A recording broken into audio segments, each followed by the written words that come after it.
నమస్తే, welcome to our channel. నేను మేసిరి.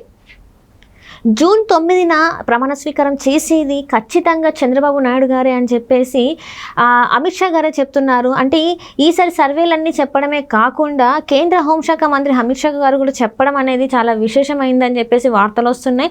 అసలు అమిత్ షా గారు ఎందుకు ఇలాంటి వ్యాఖ్యలు చేశారు అంటే కూటమి అయినా కూడా ఈసారి కూటమికే ఎక్కువ ఉందని చెప్పి ఫస్ట్ నుంచి కూడా చాలా సర్వేలు చెప్తున్నాయి. సర్వేలు చెప్పడం ఒక ఎత్తు అయితే కేంద్ర మంత్రి చెప్పడం, కేంద్ర హోంశాఖ మంత్రి చెప్పడం అనేది ఇంకో ఎత్తు. సో ఈ అంశాన్ని మనకు వివరించడానికి మనతో పాటు ఉన్నారు TDP official spokesperson Suryadevara Latha garu. నమస్కారం మేడం. నమస్తే. మనం ఇప్పుడు చూస్తున్నట్టయితే కేంద్ర హోంశాఖ మంత్రి అమిత్ షా గారు అయితే ఈసారి ఖచ్చితంగా జూన్ 9న ప్రమాణ స్వీకారం చేసేది చంద్రబాబు నాయుడు గారే అని చెప్పడం జరిగింది. అంటే మనం గతంలో చూసాం సర్వేలు చెప్పాయి. సో సర్వేలు చెప్తే ఏమో మరి అని చెప్పేసి అనుకోవచ్చు, ఒక డౌట్ ఉండొచ్చు. కానీ అమిత్ షా గారు చెప్పడం వల్ల బాగా అంటే నమ్మే పరిస్థితులు ఎక్కువైపోయాయి. ఎందుకంటే వాళ్ళకి ఎలాంటి సమాచారం లేనిదైతే వాళ్ళు అలా మాట్లాడే అవకాశం లేదు. సో అమిత్ షా గారు ఇలా చెప్పడం వల్ల దీన్ని మనం ఎలా చూడాలంటారు? ఖచ్చితంగా అమిత్ షా గారు చెప్పారనంటే ఆయన అంటే బీజేపీ నాయకులుగా చూడకుండా ఒక హోమ్ మినిస్టర్, సెంట్రల్ హోమ్ మినిస్టర్గా తీసుకుంటే ఆయనకున్న ఇంటెలిజెన్స్ రిపోర్ట్సే కావచ్చు, అవన్నీ కూడా ఆయనకి పక్కాగా ఒక ఆధారాలు ఉండబట్టే ఆయన చెప్పగలుగుతారు. సో లేకుంటే చెప్పే అవకాశం ఉండదు కదా. ఓన్లీ ఆయన కూటమిలో ఉన్నాడని చెప్పలేరు, వాళ్ళకి పక్కా ఆధారాలు ఉంటేనే చెప్పుంటారు. ఆయన చెప్తుంది 145 వస్తాయి, పైనే వచ్చే అవకాశం ఉంది, అసెంబ్లీ పార్లమెంట్ వచ్చి 23 వస్తాయని చెప్తున్నారు. సో ఖచ్చితంగా ఆయన అనుకున్న విధానంగానే వస్తాయనేది మనకు కూడా అందరికీ కూడా ఇక్కడ అనిపిస్తూనే ఉంది. ఎందుకంటే గతంలో చూసిన దానికి జగన్మోహన్ రెడ్డి ఏ రకమైన అభివృద్ధి లేదు. సో దాని మూలన అందరూ యువతే కానివ్వండి, మనకి ఇప్పుడు ఈరోజు మనకు పోలైన విధానం కూడా 81% పోలైంది అని అంటే సో ఎంత వ్యతిరేకత కానివ్వండి, ఎక్కడెక్కడి నుంచో వచ్చి వాళ్ళు ఓటు హక్కును వినియోగించుకోవటం, అంటే విదేశాల నుంచి కూడా వచ్చి ఓటు హక్కు వినియోగించుకొని వాళ్ళు మేము ఒక మంచి పని చేసాం, ఈరోజు ఇక్కడి వరకు ఇంత దూరం వచ్చి మా ఓటు హక్కును మేము వినియోగించుకున్నాం, ఈ రాష్ట్రానికి మంచి జరుగుతుందని ఆశపడుతున్నాం అని చెప్పి అనటం కూడా, అంటే వాళ్ళ ఖర్చులకు కూడా వెనకాడకుండా అంత దూరం నుంచి రావటం కూడా. సో పక్క రాష్ట్రాల వాళ్ళైనా కూడా అందరూ ఎక్కడికెక్కడ ఏ రాష్ట్రంలో ఉన్నా కూడా అందరూ ఓటు హక్కును వినియోగించుకోవటం జరిగింది. మేబీ నేను ఒకటి అనుకుంటాను, ఆ 81% అనేది నేను అనుకుంటా పక్కా 100% అయి ఉండొచ్చు. 81% కూడా అనటానికి ఏంటంటే రీజన్ ఏంటంటే ఒకళ్ళ మీద 4-5 ఓట్లు వాళ్ళు చేశారు. నేను చెప్తున్నా కొన్ని నియోజకవర్గాలలో వేల స్లిప్పులు మిగిలిపోయాయి. ఎందుకంటే ఒక స్లిప్ మీద 5-6గురికి ఓటు ఉంది, ఒక స్లిప్ మీద 5 ఓట్లు ఉన్నాయి, అంటే ఒక పేరు మీద 5 ఓట్లు ఉన్నాయి, 5-4 అలా ఉన్నప్పుడు ఆ స్లిప్పులన్నీ మిగిలిపోయిన స్లిప్పులన్నీ కూడా ఖచ్చితంగా ఇది ఎక్స్ట్రా వీళ్ళు నేమ్స్ యాడ్ చేసి ఉన్నారు కాబట్టి, అంటే ఎక్స్ట్రా నేమ్స్ కాదు, ఒక పేరు మీదనే 4 స్లిప్పులు రెడీ చేశారు కాబట్టి అవి ఆగిపోయి ఉండొచ్చు. అది మూలానే నేను అనుకుంటా ఆ 81%, 19% తగ్గడానికి కూడా. ఎందుకంటే లేకుంటే 100% అయ్యింటదే అనే అనిపిస్తుంది. ఎందుకంటే పక్కాగా అందరూ ఎవ్వరూ కూడా ఒక్కరు కూడా ఓట్ మిస్ చేసుకున్న వాళ్ళు లేరు ఇక్కడ, అందరూ కూడా సద్వినియోగం చేసుకున్నారు. ఖచ్చితంగా జగన్మోహన్ రెడ్డి అనుకున్నది ఒకటి ఏంటంటే ఏదైతే దొంగ ఓట్లన్నీ క్రియేట్ చేసుకున్నాడో అవి సక్సెస్ఫుల్గా కంప్లీట్ చేస్తాం, మనం గెలుస్తామనే ఆలోచన అయితే పక్కాగా ఆయనకు ఉన్నది. అందుమూలానే నేను వైనాట్ 175 అనటం.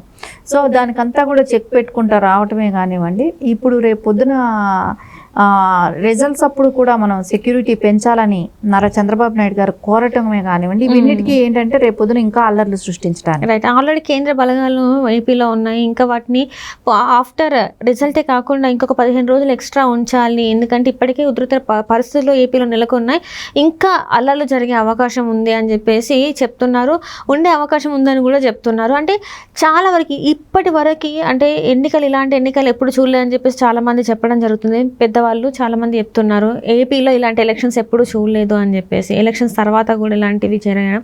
సో ఇదంతా కూడా చూస్తుంటే కావాలని చేయిస్తున్నారంటారా? అంటే ఇక్కడ చూస్తున్నట్టయితే పోలీసులు కూడా చాలామంది ఏంటంటే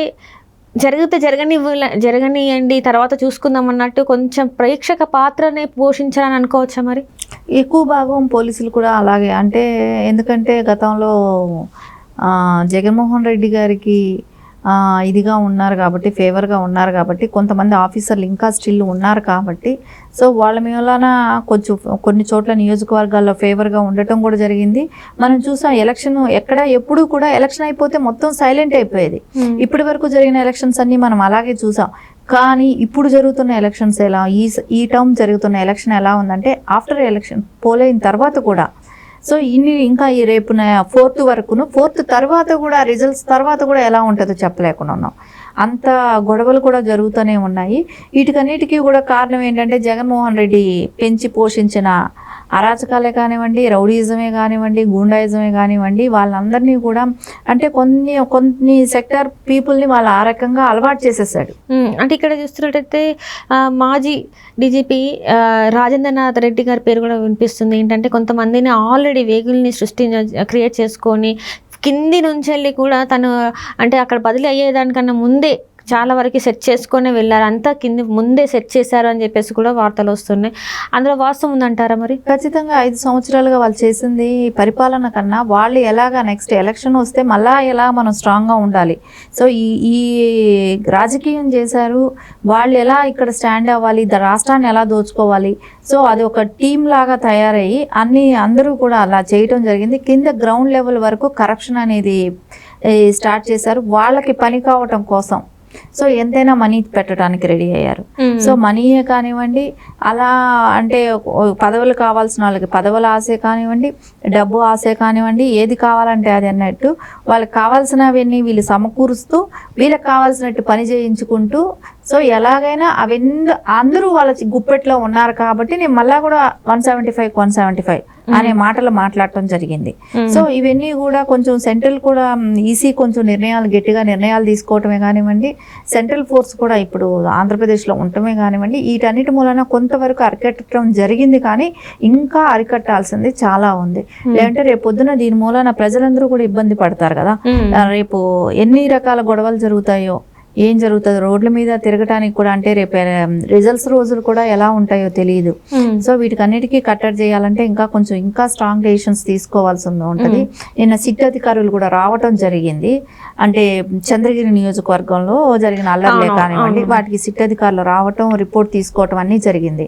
ఇవన్నిటి దృష్ట్యా కూడా చూస్తే వాళ్ళు ఎక్కడికెక్కడ చేంజ్ చేయగలుగుతామా, ఇంకా ఏమైనా హోప్స్ ఉన్నాయా అన్నట్టే ప్రయత్నిస్తున్నారు.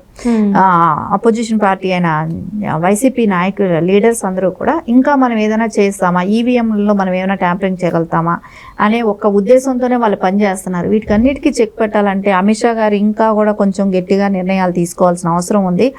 వాళ్ళు ఎంతకైనా దిగజారిపోయి అరాచకాలు చేయడానికి వాళ్ళు ముందున్నారు కాబట్టి, వైసీపీ నాయకులే కానివ్వండి, ఎమ్మెల్యే క్యాండిడేట్లే కానివ్వండి, సో వాళ్ళందరినీ కట్టడి చేయాలంటే రేపు మొత్తం స్టేట్ మొత్తం కూడా సెంట్రల్ బలగాలు మోహరిస్తే కానీ వీళ్ళందరినీ కంట్రోల్ చేయడం అనేది కష్టమవుతుంది. అంటే ఇప్పటివరకు చూస్తున్నట్టయితే కొంతమంది వైసీపీ నేతలు స్ట్రాంగ్ రూమ్లోకి వెళ్తున్నారు అని చెప్పేసి కూడా మనకి వార్తలు వచ్చాయి.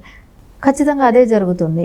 ఇజ్రాయెల్ నుంచి ఎక్విప్మెంట్స్ తెప్పించారని దాన్ని తీసుకొని ఈ డిపార్ట్మెంట్ లో కొంతమంది ఉన్నారు కాబట్టి, వాళ్ళకి సపోర్టర్స్ ఉన్నారు కాబట్టి వాళ్ళ ద్వారా వాళ్ళు స్ట్రాంగ్ రూమ్లోకి వెళ్తున్నారని కూడా ఇన్ఫర్మేషన్ ఉంది. సో అందుకోసమే సిట్ అధికారులు రావటం జరిగింది. సో వాళ్ళ ఎంక్వైరీ కూడా స్టార్ట్ చేశారు. సో వాళ్ళ ఇన్వెస్టిగేషన్లో ఏం తేలుతుందో చూడాల్సిన అవసరం ఉంది. అది చూసిన తర్వాత యాక్షన్ ఏం తీసుకుంటుంది సెంట్రల్లో కానివ్వండి, రేపు ఈసీ కానివ్వండి, ఎలాంటి నిర్ణయం తీసుకుంటుందో చూడాల్సిన అవసరం. Right thank you so much, madam. Thank you.